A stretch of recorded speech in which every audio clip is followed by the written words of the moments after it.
Hello, dear learners. Welcome back to my channel Wise Learners Academy. कैसे हैं आप सब? I hope you all are doing well. तो जैसे कि हमने एनसीईआरटी ईवीएस की सीरीज स्टार्ट की हुई है. हाँ, ठीक है. तो हम जैसे कि अपने एनसीईआरटी ईवीएस को अभी हम ओल्ड वाली एनसीईआरटी ईवीएस कवर कर रहे हैं, जो कि आपके सीटेट पेपर फर्स्ट और केवीएस पीआरटी दोनों के लिए ही बहुत इम्पोर्टेंट है. ठीक है. तो इसमें हम क्या देख रहे हैं, चैप्टर वाइज अपना कंटेंट और पैडागोजी, जो भी इसके अंदर पैडागोजिकल कंटेंट है उसको हम मतलब चैप्टर वाइज कर रहे हैं. ठीक है. तो आज के वीडियो लेक्चर में हम चैप्टर 16 से लेकर के इस बुक का जो chapter last I think 24 chapter है, वहाँ तक आज हम इसको पूरा करेंगे. आज ही हमारी NCERT EVS class third complete हो जाएगी. तो चलिए शुरू करते हैं आज हम अपने चैप्टर 16 से, जिसका नेम है गेम्स वी प्ले. ठीक है. देखिए, इस चैप्टर के अंदर ना लोकल जो गेम्स होते हैं अपनी लोकेलिटी में खेलते हैं. और बचपन में हम लोग जो खेला करते थे, मतलब हॉप स्कॉच होता है जिसमें 7 टाइल्स होती हैं, और एक थिप्पी टाइप होती है मार्कर, जिसको थ्रो करके मतलब इस गेम को खेला जाता है. ठीक है. इसको स्टेपू भी कहते हैं. ठीक है. इसके अलावा इस चैप्टर में आउटडोर गेम्स की बात की गई है, जो हम घर के बाहर अपने गेम्स खेलते हैं, वो सारे आउटडोर गेम्स. ठीक है. इंडिविजुअल गेम्स कौन से होते हैं, जो हम अकेले ही प्ले करते हैं, जैसे कि स्विमिंग है, स्किपिंग है, ये सब. इसके अलावा यहाँ पर ट्रेडिशनल गेम्स की बात की गई है. यहाँ पे ट्रेडिशनल गेम्स की अगर हम बात करें, तो ये गेम्स क्या होते हैं, हमें टीम वर्क सिखाते हैं. टीम वर्क, हमें टीम के साथ कैसे मिल करके चलना है, कैसे हमें एक दूसरे की टीम में हेल्प करनी है. ये सारे गेम्स जो होते हैं ना, ट्रेडिशनल गेम्स, हमारी टीम वर्क को मतलब अच्छे से करने में, टीम वर्क के साथ मतलब टीम के साथ जो है वर्क करने में, प्ले करने में हेल्प करते हैं. जैसे कि कबड्डी है, देखो ये टीम में खेला जाता है. खो खो है, हॉप स्कॉच है, गिल्ली डंडा, ये सब ट्रेडिशनल गेम्स हैं, जो कि जिसमें हम टीम वर्क पाते हैं, क्योंकि ये ग्रुप में खेले जाते हैं. ठीक है. इसके अलावा gilli danda is a sort of fusion game between cricket and football. ये मतलब चॉपर की बात की गई है. Chopper is one of the oldest indoor games of India. मतलब जो इंडोर गेम्स होते हैं, जो हम घर के अंदर प्ले करते हैं, उसमें जो चॉपर गेम है ना, ये इंडिया का ओल्डेस्ट, सबसे पुराना गेम है. ठीक है. देखिए, ये चॉपर गेम जो है ना, ये मतलब एक हमने जाना कि ये एक ओल्डेस्ट गेम है. ठीक है. इंडिया में इंडोर गेम में ओल्डेस्ट गेम जो है हमारा. और इसके अलावा ये गेम जो है, जो महाभारत लिखी गई थी, ठीक है, महाभारत एपिक में भी इस गेम को मेंशन किया गया है. वहाँ पर इस गेम की बात की गई है, और पचीसी के नाम से इस गेम को वहाँ पर मेंशन किया गया है. ठीक है. इसको पचीसी भी कहते हैं इस गेम को. ठीक है. पचीसी. अब देखिए, पालन कुली गेम जो है, ये मतलब इसकी जो ओरिजिन है वो साउथ इंडिया से है, और इसको सबसे पहले तमिलनाडु में प्ले किया गया था. ठीक है. पालन कुली गेम को. इसके अलावा देखिए, यहाँ पर नेक्स्ट चैप्टर है हमारा मेकिंग पॉट्स. ठीक है. मेकिंग पॉट्स के अंदर यहाँ पर हम जो एक पॉटर जो है, वो पॉट बनाता है, उसको बनाने में मतलब पूरे जो स्टेप्स होते हैं उनकी इस चैप्टर के अंदर बात की गई है. ठीक है. मतलब इसमें बता रहे हैं कि बच्चों को हमें ऐसी अपॉर्चुनिटीज़ देनी चाहिए, जिसमें बच्चा क्रिएटिव वर्क करे, कुछ ना कुछ क्रिएटिविटी करे वो. और उसको एनकरेज करना चाहिए हैंड्स ऑन एक्टिविटीज़ के लिए, कि वो अपने हाथों से खुद खुद अपनी एक्टिविटीज़ करें. ठीक है. और मतलब बच्चों को अपॉर्चुनिटीज़ देना कि वो क्रिएटिव वर्क करें. अब देखिए, क्या होता है जब बच्चे खुद से कुछ करते हैं, ठीक है, तो उस करने के दौरान बच्चे सीखते हैं. यानी बच्चे जो है ना, एंजॉय करते हैं. लर्निंग बाय डूइंग, यानी कुछ करके सीखना. ठीक है. लाइक मेकिंग पॉट्स, जब हम पॉट्स बना रहे हैं, वो भी हम खुद से बना रहे हैं, और उसमें सीखा भी जा रहा है कि इस मतलब इसमें क्ले कौन सी यूज़ हो रही है, ठीक है, किस टाइप की सॉइल है इसमें, और इस क्ले को कैसे कैसे बनाया जा रहा है, कौन कौन से स्टेप्स इसमें इन्वॉल्व हैं, ये सब. ठीक है. अब यहाँ पर ब्लैक स्मिथ की बात की गई है. ब्लैक स्मिथ कौन होता है, जो कि ट्रॉवल बनाता है. यहाँ पे मैंने ये ट्रॉवल बनाया हुआ है. ठीक है. आप इस तरह से इसको देख सकते हैं. ठीक है. ये नेक्स्ट यहाँ पर टाइप्स ऑफ सॉइल की बात की गई है। ठीक है, टाइप्स ऑफ सॉइल में Sandy soil, silt soil, clayey soil. ठीक है, इसके अलावा तो सॉइल बहुत टाइप की होती हैं। ब्लैक सॉइल होती है, एलुवियल सॉइल होती है। ठीक है, तो ये सारे टाइप्स ऑफ सॉइल हैं। यहाँ पर ना पॉट को बनाने का एक सीक्वेंस जो है ना वो मेंशन किया गया है। सबसे पहले क्ले जो है, क्ले पिट से क्ले ली जाती है। ठीक है, फिर उसको गूंदा जाता है, नीडिंग किया जाता है सॉइल को। ठीक है, फिर उस डो को जो है ना शेप में लाया जाता है हैंड्स की हेल्प से, एक रोटेटिंग व्हील पर। ठीक है, पॉट बनाने के लिए। और फिर उस बने हुए पॉट को जो है ना भट्टी में मतलब उसको पकाया जाता है। ठीक है, उसके बाद उस पर पेंट किया जाता है, जैसे मर्जी चाहे डिज़ाइन वगैरह वो बनाए जाते हैं। ठीक है, तो इस तरह से ये हो गया पॉट को बनाने का सीक्वेंस। नेक्स्ट यहाँ पर देखें चैप्टर 18।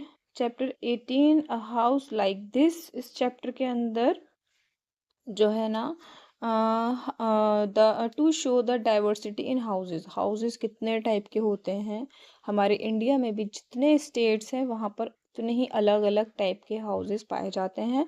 तो डाइवर्सिटी जो पाई जा रही है हाउसेस में भी, बहुत ज़्यादा डिफरेंट टाइप के हाउसेस हैं। ठीक है, बच्चों को हमें ये शो करना है। इससे क्या होगा, बच्चे जो है ना हाउस का स्ट्रक्चर को अच्छे तरीके से समझेंगे। ठीक है, और वो अवेयर होंगे क्लाइमेटिक कंडीशन से, कि कैसी हमारे आसपास क्लाइमेटिक कंडीशन है जिसके अकॉर्डिंग जो है हमारे एरिया में घर बनाए जाते हैं, हाउस बिल्ड किए जाते हैं। ठीक है, जैसे कि अब हम लद्दाख की बात करें तो वहाँ पर अलग टाइप के हाउस होते हैं, घर जो होते हैं उसमें मतलब विंडो होती हैं नीचे, ग्राउंड लेवल पर विंडो होती हैं, उसमें वो अपने एनिमल्स वगैरह को रखते हैं। ठीक है, ऐसे ही अगर हम किसी रेनी एरिया की बात करें जहाँ पर बारिश बहुत ज़्यादा होती है, वहाँ पर घर जो हैं ग्राउंड लेवल से बहुत ऊपर बनाए जाते हैं। ठीक है, जिससे कि फ्लड वगैरह का खतरा जो होता है वो कम से कम हो सके। ठीक है, तो ये है। इसके अलावा यहाँ पर जेंडर डिस्क्रिमिनेशन की भी बात की गई है।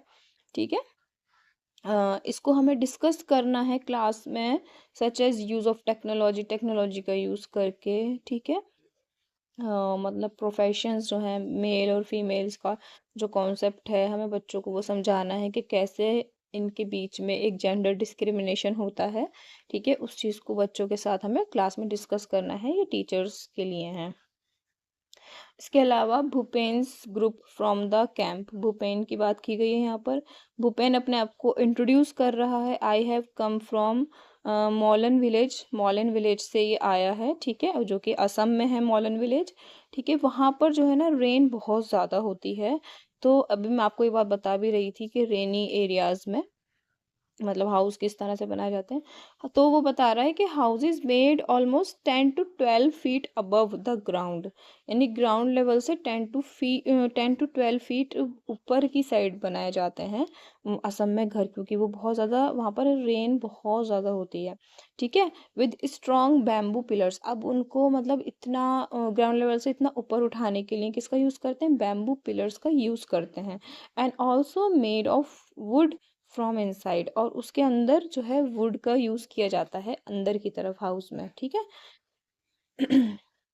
इसके बाद चमेली। चमेली अपने आप को इंट्रोड्यूस कर रही है, वो कहती है कि मैं मनाली से हूँ और यहाँ भी जो है ना बहुत ज़्यादा रेन होती है और स्नो बहुत ज़्यादा होती है। तो यहाँ पर जो हाउस बनाए जाते हैं वो स्टोन के या वुड के बनाए जाते हैं। ठीक है, और मेनली वो जो उनकी छत होती है वो स्लोपी होती है, स्लोप टाइप में होती है, स्लांट जिसे हम कहते हैं ना, इस तरह से। इसके अलावा काशीराम, काशीराम यहाँ पर अपने आप को इंट्रोड्यूस करते हैं, वो कहते हैं कि मैं राजस्थान से हूँ, वहाँ पर जो है रेनफॉल बहुत ज़्यादा कम होती है और बहुत ज़्यादा गर्मी होती है। इस वजह से जो वहाँ पर हाउस बनाए जाते हैं वो मड के बनाए जाते हैं, जो कि ठंडी रहती है। ठीक है, हाउस की वो जो वॉल्स होती हैं वो थिक बनाई जाती हैं, प्लास्टर्ड किया जाता है उनको मर्ड से, और रूफ जो है, जो छत होती है उसको बनाया जाता है थॉर्नी बुशेस से, यानी जो झाड़ियाँ होती हैं ना, कटीली झाड़ियाँ, उनसे बनाया जाता है ताकि वो हीट से बचे रहें, अंदर हाउस के अंदर जो है वो मतलब ठंडक रहे। देन इसके अलावा कश्मीर, इन कश्मीर एवरीबडी टेक कहवा विद आमंड्स एंड कार्डमम, वहाँ पर एक अलग ही टाइप की जो है ना चाय पी जाती है जिसको कहवा कहते हैं, और उसको आमंड्स और कार्डमम के साथ लिया जाता है। ठीक है, देयर इज 4 चिनारी सराउंडेड बाय ब्लू माउंटेन्स। ठीक है, यहाँ पर बात की जा रही है 4 चिनारी की, जो किसके सराउंडेड है, ब्लू माउंटेन्स के सराउंडेड है, आसपास है। ठीक है, नेक्स्ट है इसके अलावा यहाँ पर chapter 17 here comes a letter. ठीक है, यहाँ पर हम बात करेंगे children will enjoy sharing their news by writing letters to their friends in the class. अपनी क्लास में जो है बच्चे एक दूसरे को लेटर्स लिख करके जो जो भी उनके पास न्यूज़ है, जो भी इंफॉर्मेशन है, उसको शेयर करके एंजॉय करेंगे। इसके अलावा उनको मोटिवेट करना है लेटर्स को राइट करने के लिए, और वैरायटी ऑफ, बहुत सारी वैरायटी के जो पोस्टल्स होते हैं जो कि हम यूज़ करते हैं, उनको कलेक्ट करने के लिए उन्हें एनकरेज करना है, मोटिवेट करना है। ठीक है, इसके अलावा ask children to enquire from some old people how letters were delivered in olden days and times. यानी बच्चों से हमें पूछना है कि अपने मतलब जो उनके घर में एल्डर्स हैं उनसे पूछें कि उनके टाइम में जो है लेटर्स को किस तरह से डिलीवर किया जाता था, क्या मेथड था जिस मेथड से उनके टाइम में लेटर्स को या इंफॉर्मेशन को एक जगह से दूसरी जगह पहुंचाया जाता था। ठीक है, इसके अलावा देखिए इससे क्या होगा, they understand that old people are an important source to know about past, will encourage children to interact with them. अब क्या होगा, अब जब बच्चे अपने घर में जो एल्डर्स हैं, जो ओल्ड पीपल हैं, जो उनसे पूछेंगे जब कि मतलब आपके टाइम में किस तरह से मतलब लेटर को पोस्ट किया जाता था, तो इससे क्या होगा, बच्चे ये समझेंगे कि जो ये ओल्ड पीपल हैं, जो हमारे एल्डर्स हैं, ये हमारे लिए एक सोर्स की तरह हैं जो हमें पास्ट के बारे में इंफॉर्मेशन दे रहे हैं, और उनके साथ उन्हें इंटरेक्ट होने का एक मौका मिलेगा। ठीक है, तो ये इम्पोर्टेंट है। इसके अलावा अदर मीन्स ऑफ कम्युनिकेशन की बात की गई है। Other means of communication letters के अलावा और क्या क्या हो सकते हैं, आजकल तो इंटरनेट का ज़माना है, कितने सारे मीन्स ऑफ कम्युनिकेशन है। ठीक है, लेटर्स के अलावा भी हम बात करें तो पहले रेडियो होता था, रेडियो के बाद फिर टेलीविज़न आया हमारा। ठीक है, इसके अलावा मैगजीन्स हैं, न्यूज़पेपर्स हैं। ठीक है, और अब तो इंटरनेट है। ठीक है, सोशल मीडिया है, ये सब ये मीन्स ऑफ कम्युनिकेशन है।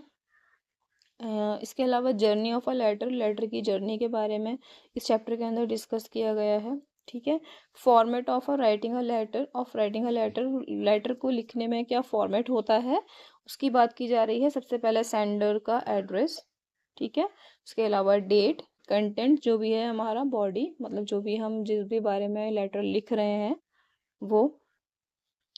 इसके अलावा रिसीवर्स का एड्रेस, जो उसको रिसीव करेगा। नेक्स्ट लास्ट होगा हमारा सेंडर्स नेम। ठीक है, तो ये है वैरायटी ऑफ लेटर्स की यहाँ पर बात कर रहे हैं। Inland, post card, aerogram. ठीक है, ये हमारे लेटर्स की वैरायटी हैं। ठीक है, इनलैंड इसको मतलब इंडिया के अंदर ही इसका यूज़ किया जाता है। पोस्ट कार्ड जो होते हैं ये थिक पेपर की तरह होता है। ठीक है, पर्सनल वे, मतलब कोई भी हमें मैसेज सेंड करना होता था जैसे पहले एक पर्सनल वे में, तो हम पोस्ट कार्ड का यूज़ करते थे। ठीक है, और यहाँ पर एक ये लास्ट है एरोग्राम। ठीक है, ये भी एक लेटर का टाइप है।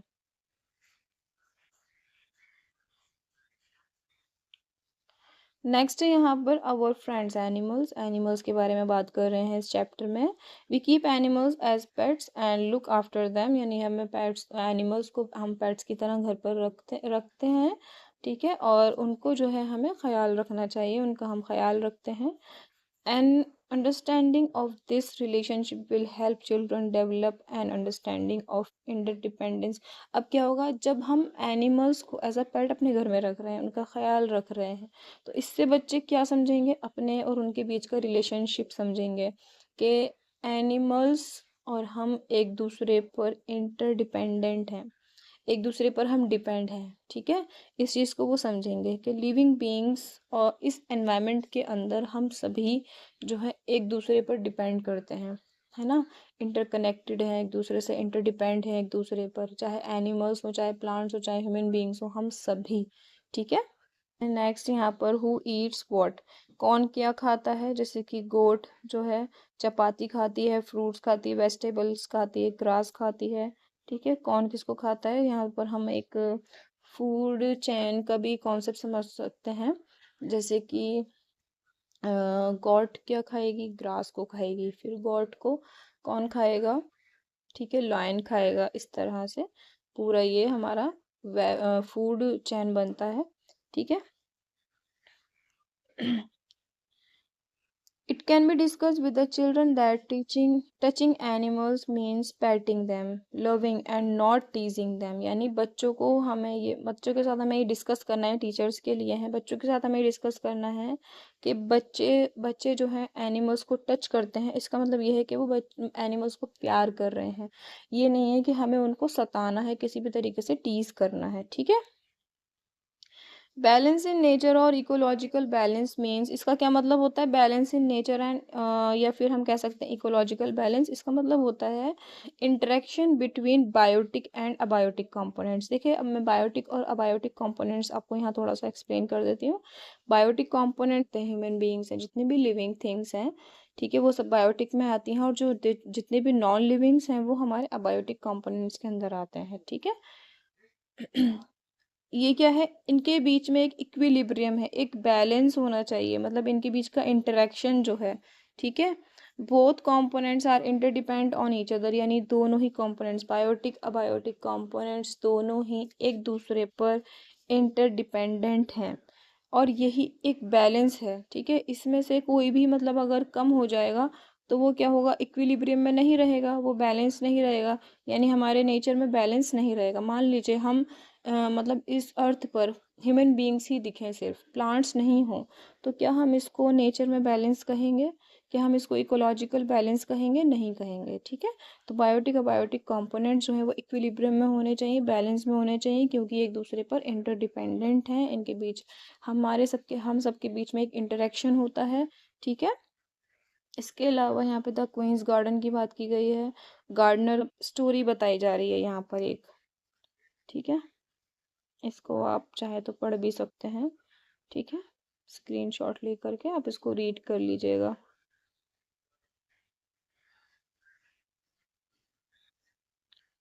नेक्स्ट, इसके अलावा यहाँ पर इस चैप्टर में बात की जा रही है, ठीक है, द क्वींस गार्डन, ये गार्डन के बारे में, गार्डनर के ऊपर मतलब एक स्टोरी है।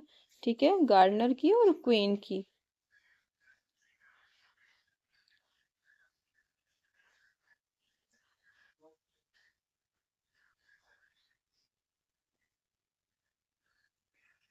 नेक्स्ट यहाँ पर देखिए, कैटेगरीज ऑफ एनिमल्स। हम जितने भी ह्यूमन बीइंग्स कह सकते हैं, ऑर्गेनिज्म कह सकते हैं, ह्यूमन बीइंग्स के अलावा एनिमल्स, जितने भी इंसेक्ट, बर्ड्स, सब ऑर्गेनिज्म जितने भी हैं, वो उनको हम 4 कैटेगरीज में डिवाइड करते हैं, herbivores, carnivores, Omniverse, scavengers. Herbivores कौन होते हैं, जो सिर्फ ग्रास प्लांट्स वगैरह को ही ईट करते हैं।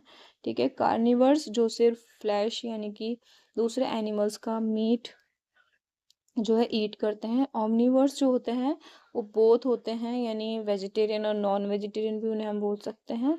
इसके अलावा जो प्लांट्स और एनिमल्स दोनों को ही मतलब ईट करते हैं।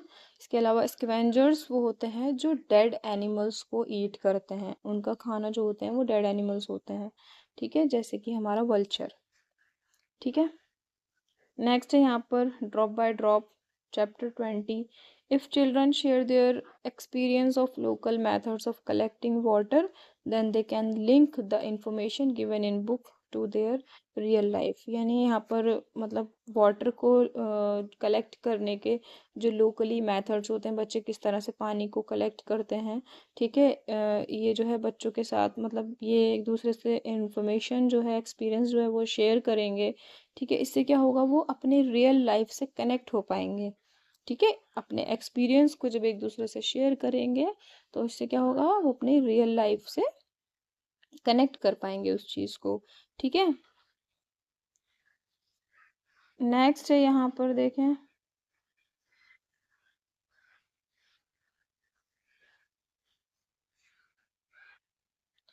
वाटर, सेव वाटर के बारे में है यहाँ पर, वाटर को किस तरह से सेव करना चाहिए और वाटर की इम्पोर्टेंस बच्चों को हमें समझानी चाहिए। ठीक है। बज्जू के बारे में है यहाँ पर, Bajju a small village in Rajasthan, ठीक है, राजस्थान में एक छोटा सा विलेज है ये। राजस्थान की बात की जा रही है। In Rajasthan some people collect rain water, वहाँ पर कुछ लोग जो है रेन वाटर को कलेक्ट करते हैं, और ये एक स्पेशल मेथड से किया जाता है जिसे हम कहते हैं टांका या टैंक्स होते हैं, मतलब टैंक्स होते हैं उसमें, उसकी हेल्प से वो वाटर को कलेक्ट करते हैं। और इसको कैसे किया जाता है? To build this a pit is dug in the ground, एक ग्राउंड में क्या किया जाता है? डिग, मतलब पिट डिग कर ली जाती है, एक गड्ढा टाइप बना लेते हैं वो, ठीक है, उसमें जो है वाटर को कलेक्ट करते हैं। रूफ मेड स्लोपिंग, मतलब रूफ्स को कैसे बनाया जाता है? स्लोप में बनाया जाता है। मैंने कि रूफ्स को हम स्लोपिंग वे में बनाते हैं, तिरछा, थोड़ा सा आड़ा टाइप, जिससे क्या होता है? Rain water collected there here flows through a pipe into the tanka in which a sieve is also attached. यानी अब क्या होगा? रूफ्स पर जब पानी गिरेगा बारिश का, तो वो कहाँ जाएगा? बहता हुआ उस पिट के अंदर जाएगा, और उस पिट में क्या है? टांका के अंदर मतलब एक सीव, छलनी टाइप लगा रखी है, उसके अंदर अटैच कर रखी है, जिससे वो पानी जो है हैंड टू हैंड मतलब फिल्टर भी हो जाएगा, छन जाएगा एक तरीके से, ठीक है। तो ये मेथड है जिसको राजस्थान में वाटर कलेक्ट करने के लिए यूज किया जाता है, ठीक है। Fetching water by women has been defined as gender role. Discuss on this issue in the class. इसमें क्या है? देखो, हम देखते हैं ना राजस्थान वगैरह में जो औरतें होती हैं, जो लड़कियां होती हैं, वो पानी भर भर के लाती हैं मटके वगैरह में, पॉट वगैरह में, ठीक है। तो ये क्या दिखा रहा है कि मतलब सिर्फ औरतें ही वहां पर पानी भर के ला रही हैं, ये जेंडर डिस्क्रिमिनेशन को शो कर रहा है। तो हमें इसको बच्चों के साथ डिस्कस करना है, ठीक है। रीयूज ऑफ वाटर, वाटर को हम किस तरह से रीयूज कर सकते हैं, इसके बारे में भी डिस्कस करना है, जिससे क्या होगा? बच्चे जो है पानी की इम्पोर्टेंस को समझेंगे कि किस तरह से हमें वाटर को सेव करना है। नेक्स्ट चैप्टर है यहाँ पर फैमिलीज कैन बी डिफरेंट, ठीक है। इस चैप्टर में फैमिलीज कितने टाइप की होती हैं, फैमिलीज में भी डाइवर्सिटी पाई जाती है, इसको डिस्कस करना है, ठीक है। नेक्स्ट यहाँ पर गुंटूर की बात की गई है, जो कि आंध्र प्रदेश का एक स्टेट है, ठीक है। In the game tell how many, ये एक गेम है, इसको म्यूजिक के साथ प्ले किया जाता है। Calling out the numbers can be done by anyone. उस इसके अलावा सितम्मा, सितम्मास फैमिली की बात की गई है, यहाँ पे तारा की फैमिली की बात की गई है, सारा एंड हबीब्स फैमिली की बात की गई है, जोताराम्स फैमिली की बात, तोताराम सॉरी, तोताराम की फैमिली की बात की गई है, कृष्णा एंड कावेरी की फैमिली की बात की गई है। देखिए, इन ये सब डिफरेंट टाइप की फैमिलीज से हैं, कोई जॉइंट फैमिली से है, ठीक है, कोई न्यूक्लियर फैमिली से है, स्मॉल फैमिली से है, ठीक है। तो यहाँ पर इन बच्चों की स्टोरीज के बारे में बताया गया है, जिससे कि हमें पता चलता है कि ये किस तरह की अलग अलग टाइप की फैमिलीज में रहते हैं, ठीक है। What is a family? A group of people who are related to each other, एक लोगों का ग्रुप है जो एक दूसरे से रिलेट करते हैं और एक दूसरे के साथ रहते हैं, एक सोशल स्ट्रक्चर बनाते हैं सोसाइटी के अंदर, ठीक है। बेसिकली टू टाइप्स की फैमिलीज होती हैं। न्यूक्लियर फैमिली, जिसको हम एलिमेंट्री और ट्रेडिशनल फैमिली भी कहते हैं, जिसमें दो मतलब पेरेंट्स होते हैं और उनके बच्चे, ठीक है। इसके अलावा नेक्स्ट जॉइंट फैमिली, ये इसमें क्या होता है? Grand parents, parents, uncles, aunts, cousins, all living in the same house, सबके सब सेम हाउस में वो रहते हैं, ठीक है। तो इस तरह से ये दो फैमिलीज की यहाँ पर मेन दो ही फैमिलीज होती हैं बेसिकली, उसका हमने समझा, ठीक है। इसके अलावा देखिए, चैप्टर 22 है लेफ्ट राइट। इसमें क्या एक्सप्लेन किया जा रहा है बच्चों को? सिंबल्स के बारे में, ठीक है। मैप्स में जो सिंबल्स होते हैं उनके बारे में बच्चों को एक्सप्लेन करना है, ठीक है। इससे क्या होगा? वो उनको जो है ना सिंबल्स को यूज करना मतलब उनके लिए इंटरेस्टिंग हो सकता है, इस तरह से कि भाई सिंबल्स को यूज करके हम जो है मैप को समझ सकते हैं। इसके अलावा डायरेक्शन की बात की गई है, ठीक है। देखिए, चैप्टर लेफ्ट राइट के अंदर explain to the children the need to make symbols in maps, maps में सिंबल बनाने की क्या ज़रूरत होती है, इसको एक्सप्लेन करना है। ये इंटरेस्टिंग हो सकता है, यूज़फुल भी हो सकता है बच्चों के साथ डिस्कस करना कि सिंबल्स जो हैं वो मतलब कैसे बनाए जाते हैं, ठीक है। क्लास में इस चीज़ को डिस्कस करना है, ठीक है, सिंबल्स को लेकर के। इसके अलावा डायरेक्शंस की बात की गई है। डायरेक्शन फोर मेन डायरेक्शन होती हैं, ईस्ट वेस्ट नॉर्थ साउथ। इनको भी हमें बच्चों के साथ डिस्कस करना है, ये टीचर्स के लिए हैं। ठीक है, इसमें ज़्यादा कुछ है नहीं। सिंबल्स एंड देयर मीनिंग, यहाँ पर कुछ सिंबल्स की बात की गई है, उनके मीनिंग बता रहे हैं। ये रुचिरा का हाउस है, यहाँ पर ये इस तरह से हाउस बना हुआ है, ये हाउस है। ट्री, हैंडपम्प अगर है आसपास तो उसके लिए ये वाला सिंबल होगा। गेट के लिए बस स्टॉप, ठीक है। शॉप के लिए, स्कूल के लिए, ठीक है। नेक्स्ट चैप्टर है अ ब्यूटीफुल क्लोथ।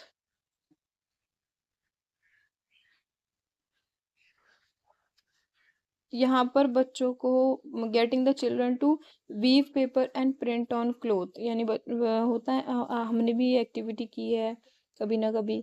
मतलब पेपर के स्ट्रिप्स काट लेते हैं और फिर उसको हम एक दूसरे के अंदर ज्वाइन करते हैं, वीव करते हैं उसको, या क्लोथ पर प्रिंट करना, ठीक है। इससे क्या होगा, it will help them to relate to our traditional art. इससे हम मतलब बच्चे जो है ना अपनी ट्रेडिशनल आर्ट से रिलेट हो पाएंगे, ठीक है। और the children will get a chance to show their creativity, और इस तरह से उन्हें एक चांस भी मिलेगा, अपॉर्चुनिटी मिलेगी अपनी क्रिएटिविटी को शो करने के लिए, ठीक है। अब यहाँ पे वीविंग की बात की गई है। वीविंग क्या है, वीविंग एक ऐसी प्रोसेस है जिसमें जो है क्लोथ को बनाया जाता है, ठीक है। टू सेट ऑफ थ्रेड होते हैं, एक दूसरे के साथ इंटरलेस कर करके एक दूसरे के साथ हम उसको बनाते हैं, ठीक है। मतलब बुनाई जिसको हम कहते हैं।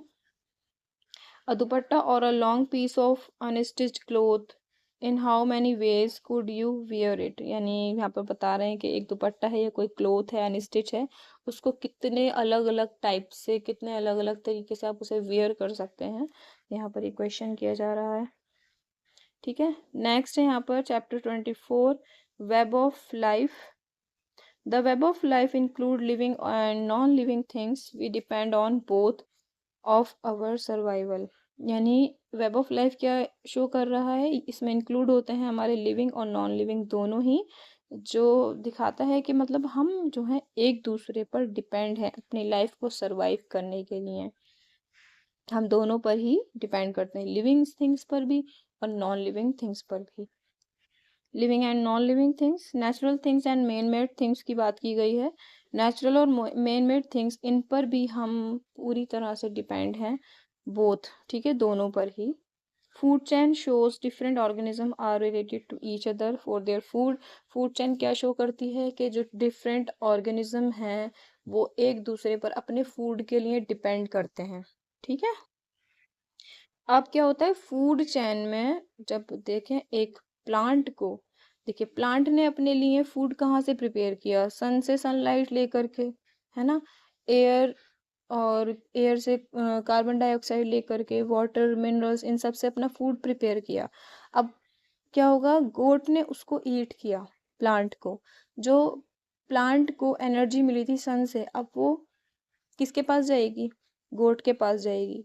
फिर गोट को ईट करेगा लायन या कोई भी अदर कार्निवर, तो वो एनर्जी किस में ट्रांसफर हो जाएगी, वो एनर्जी उस लाइन में ट्रांसफर हो जाएगी, ठीक है। तो इस तरह से क्या दिखा रहा है, जो फूड चेन होती है ये ट्रांसफर दिखाती है एनर्जी का एक ऑर्गेनिज्म से दूसरे ऑर्गेनिज्म में, ठीक है। उसके अलावा वही यहाँ पर फिर से बात की जा रही है कि एनवायरनमेंट के अंदर हम सभी, बायोटिक हों चाहे अबायोटिक हों, means living and non living things, organism जितने भी हैं, एनिमल्स, प्लांट्स, सब हम एक दूसरे पर इंटरडिपेंडेंट हैं, ठीक है। इंटरडिपेंड है हम एक दूसरे पर। What a house made of, house किससे बनता है, वुड, वुड वुड किससे मिलती है, ट्री से। ब्रिक्स, ब्रिक्स किससे बनती हैं, वाटर एंड क्ले से। क्ले कहाँ, क्ले किससे मिल रही है, सॉइल से। वाटर किससे मिल रहा है हमें, रिवर, पॉन्ड्स, वेल्स और रेन से, ठीक है। The web made by the children will help them appreciate the interdependence of things in the environment, यानी बच्चों से हमें क्या करना है, यहाँ पर वेब बनवानी है, ठीक है। कोई भी फूड वेब वो बना सकते हैं। इससे क्या होगा, उन्हें समझने में हेल्प करेगा कि हम एक दूसरे पर इंटरडिपेंडेंट हैं, ठीक है। तो यहाँ पर हमारे जो है क्लास थर्ड के आज सभी चैप्टर्स पूरी बुक हमारी कंप्लीट हो गई है। इसके बाद हम एनसीईआरटी क्लास थर्ड न्यू वाली कवर करेंगे। ठीक है, जल्द ही मैं उसका भी वीडियो लेक्चर अपलोड कर दूंगी। ठीक है, तो आज का वीडियो लेक्चर हमारा यहीं कंप्लीट होता है। आई होप आपको समझ में आया होगा।